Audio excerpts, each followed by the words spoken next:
Chapter 4 Forbidden Place of Dormant Dragons, Guardsmen of Imperial Surveillance Department. In previous chapter, we talked about the princely establishment of the Imperial Prince Yonghe was upgraded to Yonghe Palace for the purpose of varial quarantine. Meanwhile, he made an imperial order to define the palace as a forbidden place of dormant dragons, implying that ordinary people were forbidden to approach it and laying much space of imagination for folk tales.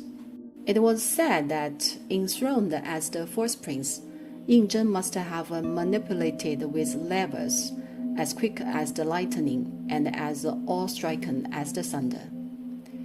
He simultaneously held the position of the Grand Minister of the Imperial Household Department, concurrently controlling the Imperial Guardsmen, Chinese 领侍卫内大臣, when he was Prince Yonghe. The role of the Grand Minister of the Imperial Household Department involved the work of managing the palace guards.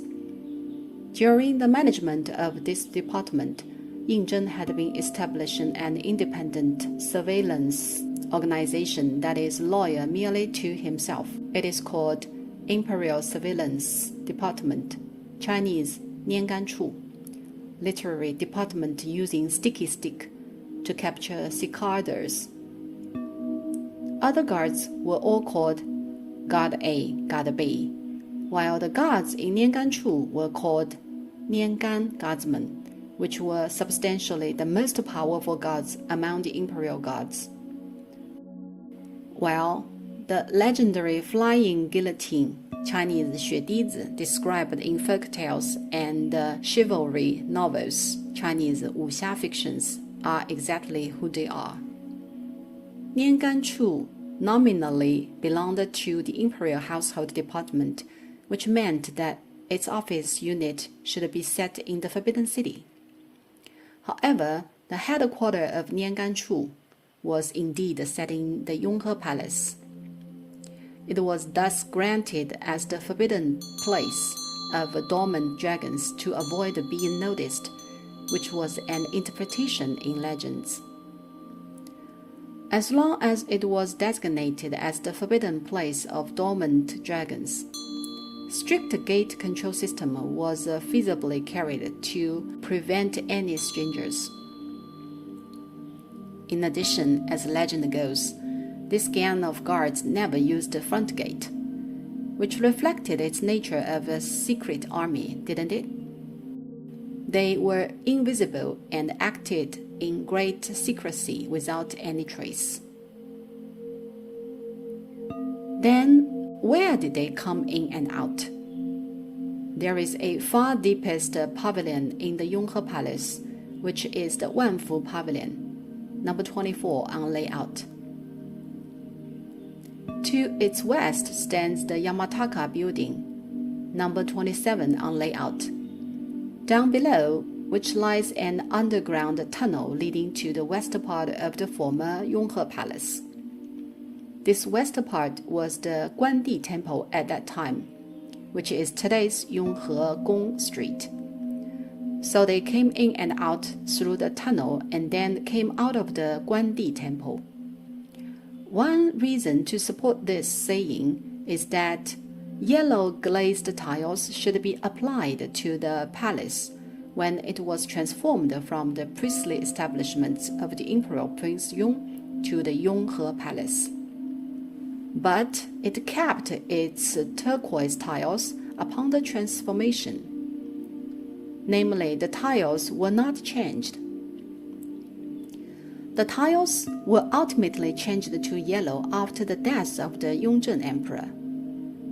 In between, it was kept as it was for almost 20 years. One of the crucial reasons was that Yonghe Palace was seemingly the auxiliary palace, but Yongzheng's private spy agency. This surveillance organization had been playing its role till the times of the Jiaqing Emperor, reigned from 1796 to 1820 CE, Qing Dynasty, and it eventually functioned no more in the Xianfeng Emperor, reigned from 1851 to 1861 CE, Qing Dynasty, as the national strength declined. Then this organization was changed to the Prince Daban, in which the prince is accompanied to play. On the 23rd of the 8th lunar month, the 13th year of the Yonghe Emperor, 1735 CE, the Yonghe Emperor died suddenly in the Old Summer Palace, Chinese Yuanmingyuan, literary Gardens of Perfect Awareness, in the western suburbs. The name of Yuanmingyuan actually derived from the Dharma title of the Yonghe Emperor, because the Yuanmingyuan was initially bestowed by the Kangxi Emperor in the 48th year of the Kangxi Emperor, 1709 CE, to Yingzhen for his personal enjoyment. The Yonghe Emperor was a Chan master of his times, so he claimed himself Yuanming, literary perfect awareness, as his pseudonym, which was actually a Dharma title of a Buddhist layman. Thenceforth, the gardens were called Yuanmingyuan. The Yonghe Emperor, who was ever the fourth prince, died in the Old Summer Palace all in a sudden, and his fourth son succeeded his throne. This fourth son was the imperial prince He Shuobao, who was later the Qianlong Emperor. On the day of his death, his coffin was moved into the Palace of Heavenly Purity, Chinese Qianqing, of the Forbidden City, and kept there for only 2 weeks. During this short period of 2 weeks, all the turquoise tiles of the Yonghe Palace were repainted to yellow, which symbolized the architectural formation of the palace.